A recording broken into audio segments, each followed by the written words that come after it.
මේ ඔය කකාපෝව දන්නවද?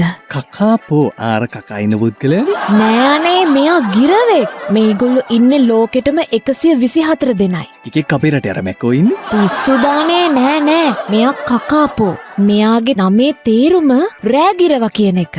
දවල්ටත් එකෙක් ඉන්නවද? දවල්ට එකෙක් ඉන්නවද කියන දන්නේ නෑ. මං කිව්වනේ ලෝකෙම ජීවත් වෙන්නේ 124 දෙනයි කියලා. ඒ 124 දෙනාම ඉන්නේ නවසීලන්තේ. ඉතින් මෙයාට මහත සිරුරක් තියෙනවා. හැබැයි මෙයාට ඉගිල්ලෙන්න බෑ. එයාගේ වර්ගයා බෝ කිරීමට කොයි තරම් එයා අලසයිද කියනවා නම් එයා කැමතිම නෑලු ඒ කාර්ය කරන්න.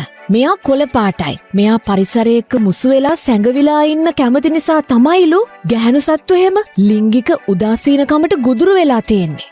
එච්චර දෙයක් වෙලාද? ඔය අහලා ඇතිනේ පැන්ඩාවෝ, සුදු රයිනෝ සතුන්, කඳුකර ගෝරිල්ලෝ වගේ සත්තුත් පැටව් බෝ කරන්න වැඩිය කැමති නෑනේ. මෙයත් අන්නේ ගොඩට අයිති වෙන කෙනෙක්. හරි මට දැන් තේරුණා. අනතුරක් අතලඟ එනවා කියලා දැනගත්තත් මේ ගිරවට ගහකට නැග්ගත් Tamanට ඉගිල්ලෙන්න බැරි බව අමතක වෙන නිසා ගහ මුදුනේදී ඉගිල්ලෙන්න හදනවලු. මෙයාගේ පිහාටු හැම ශක්තිමත් නැති හින්දා සිද්ධ වෙන්නේ ගහ උඩින් මුණින් අතට වැටිලා නිකම්ම අර විලෝපිකයට ගොදුරු වෙන එකලු.